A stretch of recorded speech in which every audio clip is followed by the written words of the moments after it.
We didn't have a small boats problem when we were in the European Union. That was Ed Davey spelling out. The small boats crisis wasn't inevitable. It was made by Brexit and by a Conservative government that stripped away our ability to return people. And to make it worse, they didn't even have a plan for what came next. Before Brexit, Britain was part of the Dublin Agreement. That meant that the asylum seekers could be legally returned to the first safe European country they entered. It prevented asylum shopping, and it worked. But when Brexit happened, that agreement vanished. And here's the proof that the Tories were well aware of it. Now, because we're out of the European Union now, we are out of the Dublin III regulations, and so we can't any longer rely on sending people back to the place where they first claimed asylum. When we did check it out, just before we exited the EU transitional arrangements on December the 31st, 2020, we did run some checks and found that about half the people crossing the Channel had claimed asylum previously elsewhere in Europe, in Germany, France, Italy, Spain, somewhere like that, and therefore could have been returned. The basic translation of that is, yeah, we had no idea what to do. But now we're out of Dublin, we can't do that, and that's why we need to have somewhere like Rwanda that we can send these people to as a deterrent. They admitted it, they left without a plan, and the small boats crisis exploded.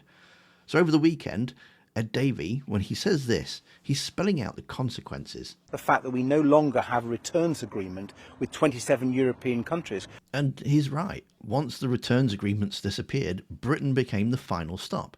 That was the magnet. That was a Conservative legacy. So what was their answer? Well, it was Rwanda, wasn't it? A plan so desperate it wasn't even on the table until years after Brexit.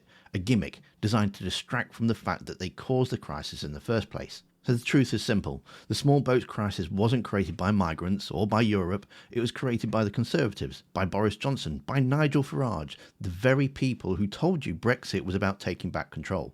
And now those same people who engineered the small boat explosion are telling you the only way to fix it is to strip away your rights by leaving the European Convention on Human Rights.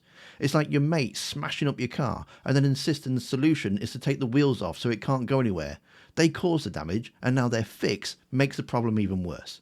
They broke the system, they created the crisis, and now they want even more power to take away your rights in the name of solving a disaster of their own making.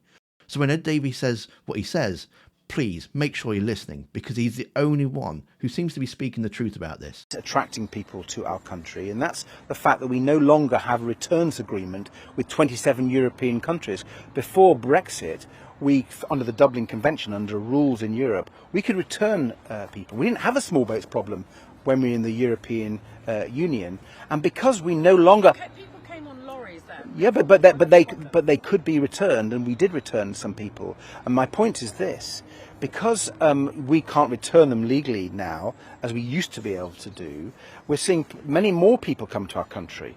The magnet of people coming to our country because they can't go to elsewhere in Europe because they're returned, they're coming here because they can't be returned now. That magnet was caused by the Conservatives, by Boris Johnson and by Nigel Farage. We really need to have a proper debate about why has this problem come about, and I think a lot of it goes down to the Conservatives' failed immigration system, which they should apologise for, and Brexit caused by the likes of Boris Johnson and Nigel Farage.